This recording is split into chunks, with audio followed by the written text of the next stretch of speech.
Hey friends, Dr. Abdul El-Sayed here. I'm a doctor, epidemiologist, and formerly health director for the city of Detroit. When I ran for governor of Michigan, I ran on a Medicare For All style single-payer plan.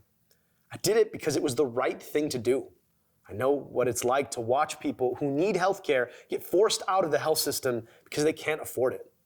I know what it's like to serve people who've been told they're not worth enough to get the health care that they need because they're on Medicaid or a poor private insurance plan, and doctors just don't take it. I know what it's like to have to tell someone that had they found out sooner, we could have done something more to save them, knowing they didn't find out sooner because they couldn't see a doctor in the first place. Enough is enough. The moral argument is clear. Now, a bunch of folks, namely the healthcare CEOs who make millions of dollars a year, like this guy, and this guy, want to tell you that it's not workable, it's too expensive, or it's going to hurt your healthcare. So I want to share 5 reasons why Medicare for All works better than private healthcare. Reason number 1, there are no free markets in healthcare. If I'm buying a suit, purchasing it in the so-called free market is just fine. I can pick what style, what size, the color I want, how much I want to pay, and find a suit that meets my needs. But because I'm an educated consumer, I know what I want, and I have choices. Free markets require choices, educated consumers, and educated producers. But what if I start clutching my chest, universal sign of a heart attack? Do I have a choice about where I'm going to go to get care? What about what care I need? No. I'm going to the closest hospital, and I'm getting what the doctor tells me I need to get. Do I get to decide on the price range? No, again. And then when I get the bill, do I actually pay for the care? No. My insurance company does. That's if I have insurance. Do I even know what the cost is? No, again.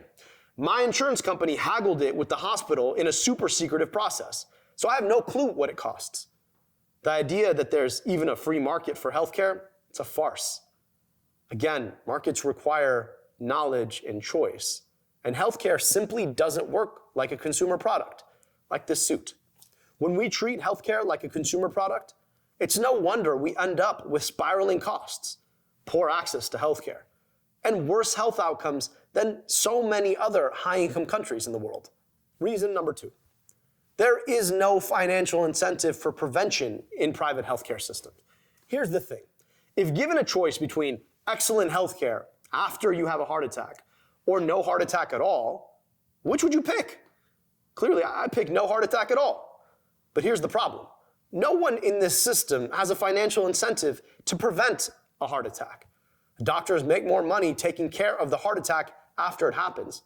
And the insurance, they know that I'm not likely to get a heart attack until I'm older, maybe after I'm 65 when it comes out of Medicare's pocket, the government's pocket. So they don't invest in preventing it earlier on anyway. Under Medicare for All, the government covers you yesterday, today, and tomorrow. So there's a clear incentive to prevent disease across the board. That means we can invest a lot more in things like healthy food access, cleaner environments, and communities that promote our exercise and our well-being. Reason number 3. American healthcare is expensive because insurers and hospitals, they collude with each other. American healthcare is almost twice as expensive as Canada's per capita. We spend almost 20% of all of our dollars on healthcare every year. Why? It's not because we use more care. It's because our care is more expensive per unit of care. A vial of insulin costs $32 in Canada, costs $300 in the United States for the exact same insulin. Same goes for MRIs. They cost a fraction of the price in Canada that we pay here in the United States. Why? Because our prices are set by negotiations between insurers and hospitals in ways that are not transparent, ways that we can't see.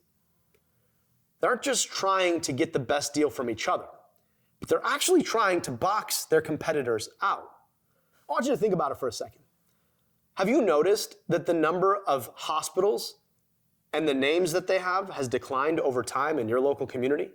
You go from many different hospitals that are now all aligned under a set of a few different systems. The reason why is because there's been a massive consolidation across the insurance market. Hospitals are gobbling each other up, and insurers are gobbling each other up. And because healthcare is so local, there are localized oligopolies for care. That allows them to collude and raise their prices on us. Medicare for All would block that process because it'd do away with the power of the insurance companies to collude. It would set one price for care and reduce the cost of care overall. But there's another benefit. With so many insurance companies, doctors, they have to have an army of support staff just to get the billing right. This insurer or that insurer takes this requirement or that requirement.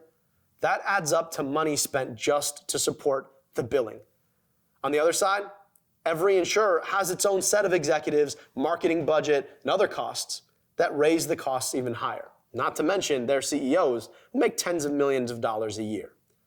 Medicare for All would do away with those extra costs. No more insurance marketing, no more army of billers. Reason number 4. 65% of our healthcare is already public. Even though we have a private healthcare system, it's so broken that it has to be bailed out by government. That's why today, anyone over 65 is entitled to this government healthcare program that we call Medicare. Anyone earning less than a certain amount is entitled to Medicaid. Together, Medicare, Medicaid, and a couple of other programs, they amount to 65% of all of our healthcare spending. Our government already pays the same proportion of its GDP on healthcare as Canada. Reason 5. We can't afford not to. The private insurance junta keeps scaring us by telling us that our government can't afford it. In fact, it's the other way around. They want us to keep paying their deductibles, their copays, their premiums. Their CEOs want to keep making tens of millions of dollars a year.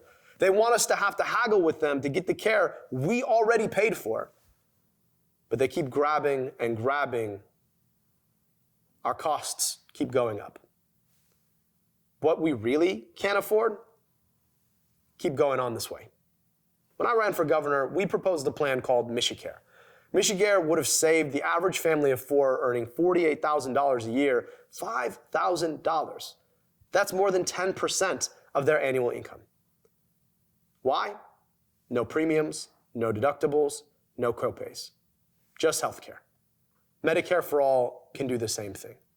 It's about eliminating the profit motive that's driving the insurance industry, guaranteeing everyone in this country at long last healthcare. More importantly, it provides the security that comes with knowing that no matter what happens, your healthcare is yours. It's not going anywhere. Lose a job, you still have healthcare.